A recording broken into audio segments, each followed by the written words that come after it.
নির্ধারিত ভাড়ার বাইরে যাত্রী পরিবহন করলে লঞ্চের রুট পারমিট বাতিলের কথা জানালেন নৌ উপদেষ্টা অবসরপ্রাপ্ত brigadier general doctor M Sakhawat Hossain. তবে সেই ভাড়া এখনও চূড়ান্ত হয়নি। বললেন, লসে চলায় বিআইডব্লিউটি এর সাথে আলোচনার পর ভাড়া নতুনভাবে নির্ধারণ করবে নৌ পরিবহন মালিকরা। ঈদে বাড়ি ফেরাই রীতিমতো একটা উৎসব। প্রিয়জনের কাছে ফেরার যাত্রায় সবচেয়ে বড় দুশ্চিন্তা চলাচলকারী বাহন। পদ্মা সেতু উদ্বোধনের পর থেকেই দক্ষিণের মানুষ ঘরে ফিরছেন সড়ক আর রেলে।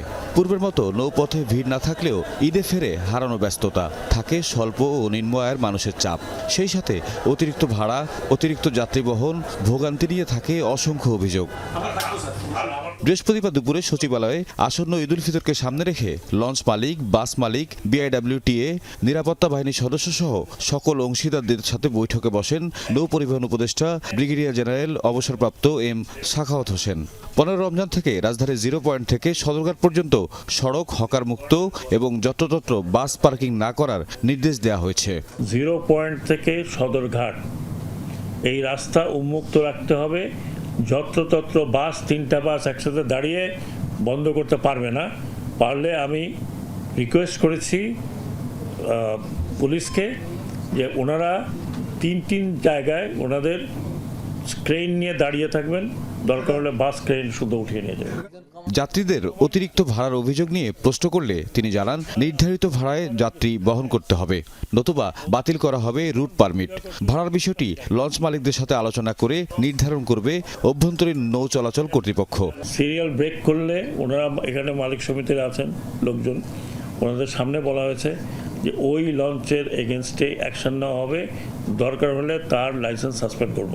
ঈদের এই 15 তারিখ থেকে নির্ধারিত ভাড়া হবে, ওটা ওনারা আজকের থেকে বা কালকের থেকে টাঙিয়ে রাখবেন, যাতে যাত্রীরা দেখতে পারে যে এখন ওনারা কী পয়সায় যাচ্ছেন, নির্ধারিত ভাড়াটা কি।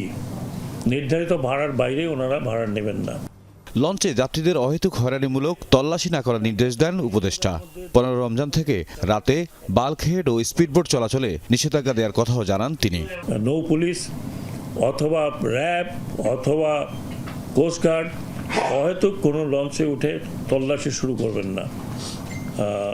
ও যদি সেটা করেন তাহলে আমি লঞ্চ কর্তৃপক্ষকে বলবো আপনারা একটা কমপ্লেন দেবেন, উই উইল টেক অ্যাকশন। ওখানে বাক বিতণ্ডতা করার কোনো কারণ নেই।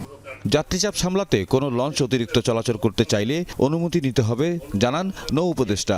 তাছাড়া সদরঘাটের পাশাপাশি দেশের অন্যান্য বন্দরের নৌ চলাচলও যেন নির্বিঘ্ন হয় দেন সেই নির্দেশনা। কুকর্ম করার চিন্তা ভাবনা করছেন, একটু চিন্তা ভাবনা করে করবেন। তাওহিদ মিথুন, যমুনা নিউজ, ঢাকা।